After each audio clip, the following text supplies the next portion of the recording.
Assalamualaikum warahmatullahi wabarakatuh untuk teman-teman subscriber dimanapun kalian semua berada. Pada pagi hari ini di bulan puasa, saya mau jawab pertanyaan dari Mas Daniel, gimana sih cara bikin empuk shockbreaker. Ini saya bahas tentang shockbreaker yang bisa di setel empuknya ya. Kita nggak bahas shockbreaker yang apa, yang permanen. Kalau original kan permanen, nggak bisa di setel. Terutama kita akan bahas shockbreaker Ride It GP series, baik itu untuk Mio atau Vario sama aja bentuknya, maksudnya kalau ukurannya sih beda. Kalau Mio ukuran 310, kalau Vario 340. Oke. Di sini ada baut setelan nih, ulir setelan. Di dalamnya ada pengunci berupa baut bentuk bukan baut sih, mur bentuk kunci L. Ini mesti dibuka dulu. Nah, kebetulan punya saya ini udah nggak ada penguncinya, jadi kita nggak usah buka karena emang bautnya udah nggak ada. Nah, kalau shockbreaker itu kalau pengen di setel empuk, si penyetelan pegasnya ini dikebawahin sehingga si pernya ini semakin mulur atau semakin bebas gitu. Nah, kalau penyetelan bautnya ini diputar ke atas, nanti si pernya ini makin rengkat sehingga daya pegasnya makin kuat, makanya makin keras. Oke, ini saya contohin, kita setel keras ya. Kita setel keras dulu. Ini kita putar ke sini, bisa dilihat ulirnya. Ini sama kayak baut-baut biasa ya, diputar searah jarum jam. Kalau untuk mengeraskannya gitu, cara setel kerasnya diputar searah jarum jam, nanti si bautnya akan ke atas. Contoh gini, ini kita setel ke atas. Ini kebetulan tipe penyetelan pegasnya ini ada bolongannya, jadi gampang diputarnya pakai kunci L atau pakai obeng juga nggak apa-apa. Tapi kalau ada beberapa yang mesti pakai alat khusus, kayak bentuknya kayak arit gitu sih bentuknya alat khususnya. Sama kayak ini, sama kayak kunci buat ngencengin mur komstir, itu kayak gitu. Karena kebetulan ini ada bolongannya, jadi gampang kita putar aja ke atas ini searah jarum jam.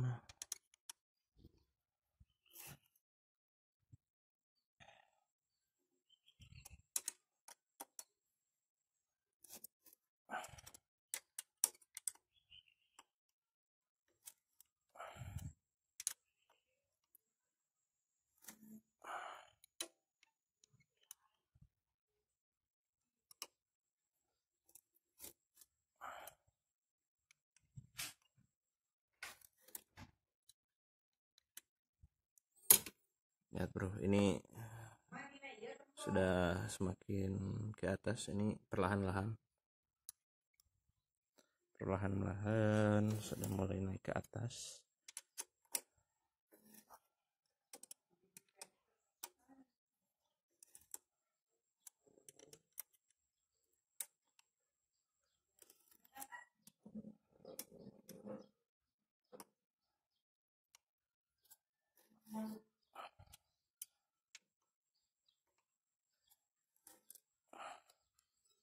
Tuh, mulai naik.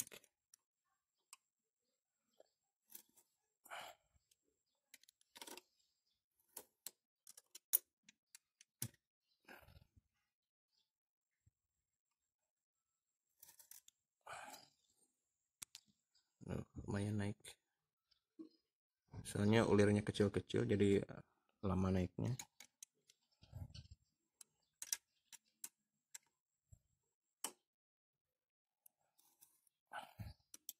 Oke, kita cukup setel segini dulu. Ini cuma contoh aja ya. Ini kita tes apakah benar keras. Oke bro, kita tes ya.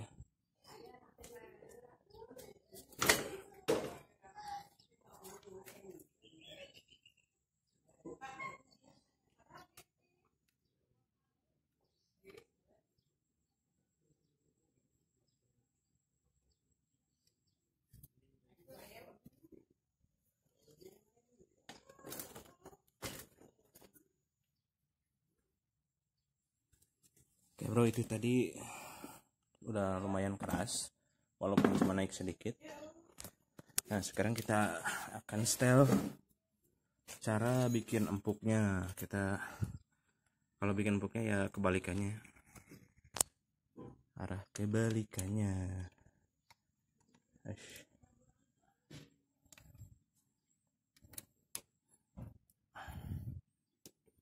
Berlawanan dengan arah jarum jam. Kita setel sampai mentok aja.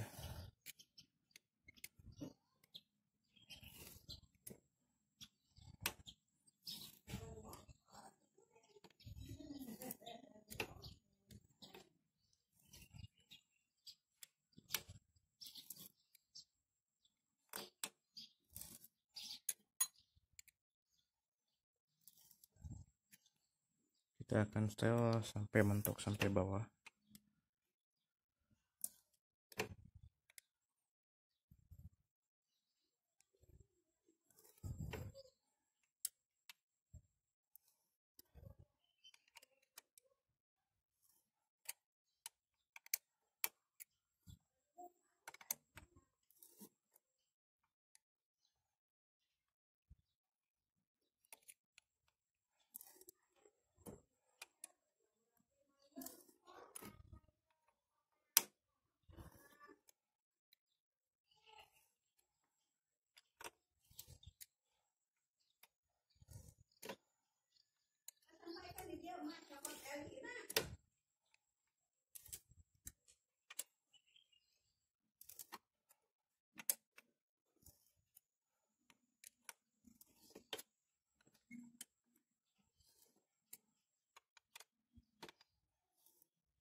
Oke bro, sudah mentok.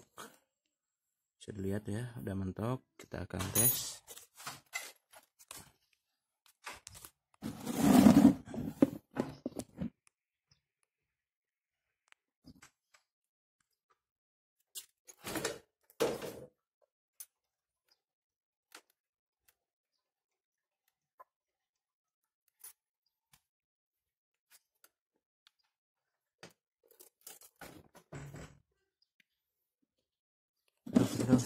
Sudah empuk maksimal ya, sudah sampai bawah. Ini sudah keempukan sih.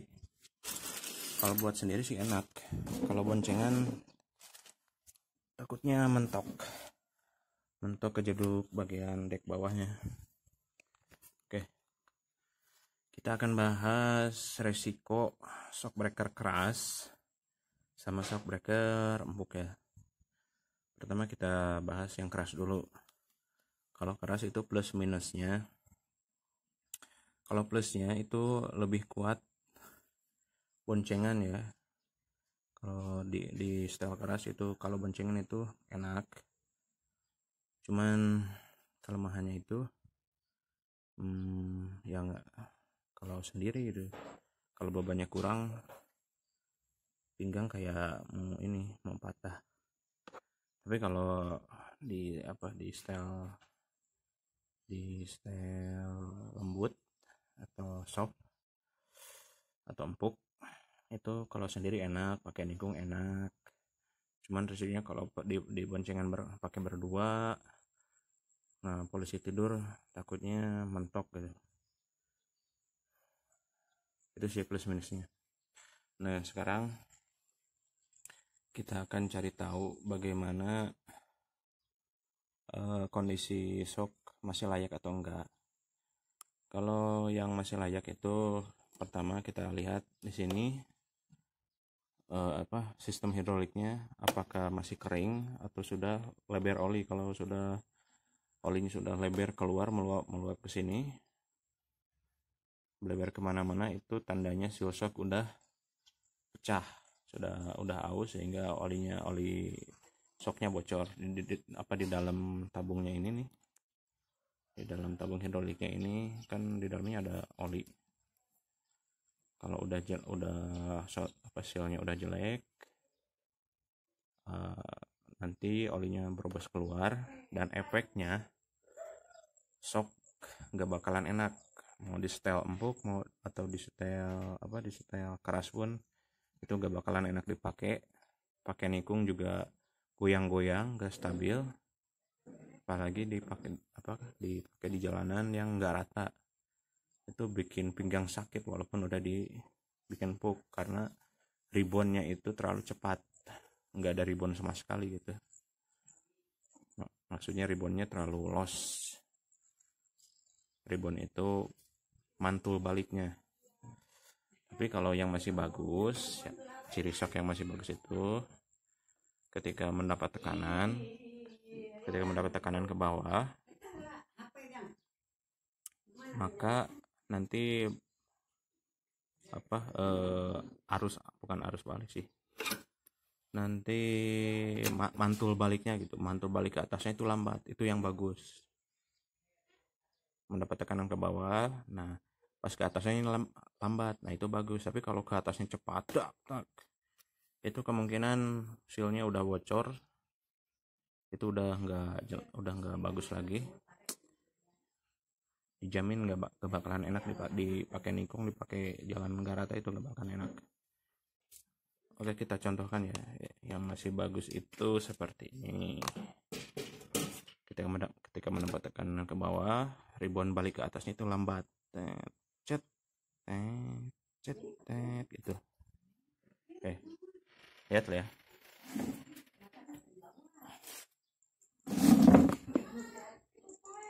Lihat ya bro, perhatikan.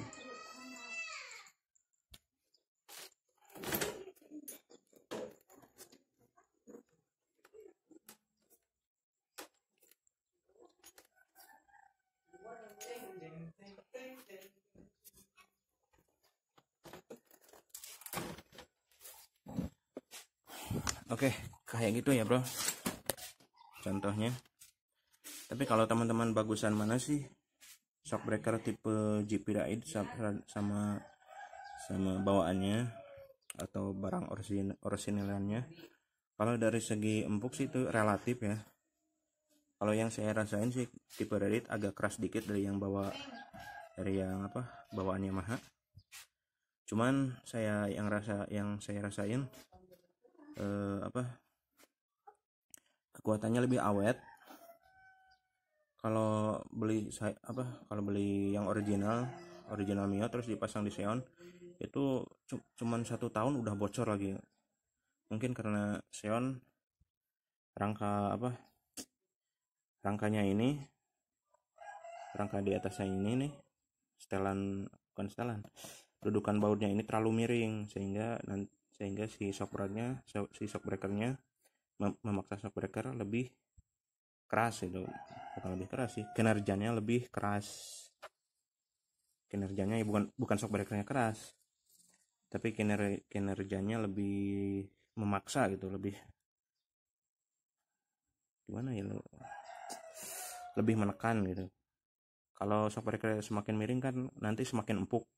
Nah kalau semakin empuk itu kan dapat tekanannya itu lebih besar gitu, bikin kerja shock breaker itu lebih besar, kinerjanya lebih besar kalau semakin miring.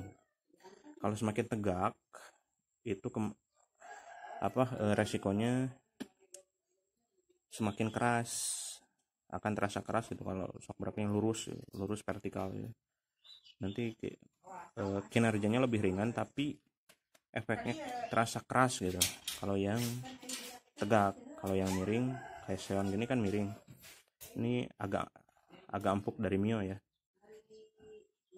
Kalau dipasang shockbreaker original yang sama gitu, shockbreaker Mio sama shockbreaker Xeon itu kan sama, bisa saling tukar. Nah kalau shockbreaker yang sama dipakai di Mio sama di Xeon itu jelas berbeda terasa. Kalau di Xeon nanti terasanya lebih empuk karena lebih miring. Tapi kalau dipasang di Mio kan rata-rata vertikal gini, lempeng lurus, itu terasa lebih keras. Sehingga di Xeon kalau shockbreakernya Mio dipakai di Xeon gitu, itu akan mudah bocor, itu nggak awet. Makanya saya pakai Reddit GP ini, walaupun agak keras sedikit, tapi yang saya rasain sih empuk-empuk aja sih, dipakai sendiri sama berdua juga. Cuman ini nih baut ini bukan setelan ya, ini cuma variasi doang. Kalau tabungnya ini saya rasa sih asli ya. Kita coba tes.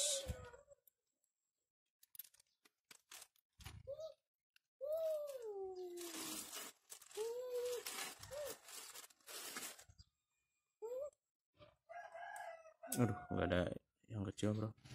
Saya pernah buka, terus saya colok pakai paperclip, di dalamnya padat gitu, kayak ada karet itu, kayaknya sih asli gitu.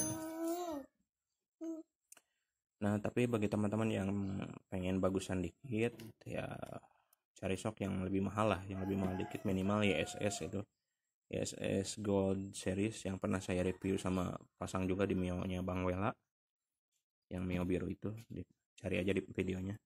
Itu enak banget, empuk banget. Cuman sama juga, nggak bisa di setel juga permanen. Tapi si baut atau mur setelan shockbreaker ini masih bisa di setel. Itu tergantung kalian mau setel empuk atau keras. Kalau mau yang ada setelannya bisa pakai Showa ya, itu harganya sekitar 400 atau 500 ribu. Itu udah ada setelannya, bisa bukan cuma setelan pernya ya, tapi juga setelan ribbonnya. Itu bisa mau di setel ribbon cepat atau lambat, itu bisa terserah kalian begitu. Atau yang sultan ya beli inilah Ohlin, cuman ya jutaan kalau Ohlin. Oke bro, mungkin sekian dulu, dicukupkan dulu video untuk hari ini. Untuk yang request gimana sih caranya setel shockbreaker, itu begitu caranya. Kalau ada yang kurang mohon di komentar ya bro, biar jadi koreksi gitu, apa sih yang kurang dari channel ini. Atau bagi teman-teman yang pengen request masalah motor lain gitu, boleh, Ereking, Ninja atau sebagainya boleh. Jadi kalau misalkan ada yang request, Bang tolong dong review atau cara setting Ereking biar enak, itu bisa. Sorry bro, anak saya lagi ngajak main. Aduh. Nanti kalau ada unitnya nanti kita akan videokan.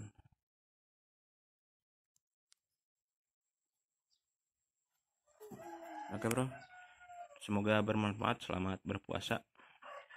Jangan lupa subscribe ya bro, mohon bantuannya. Assalamualaikum warahmatullahi wabarakatuh.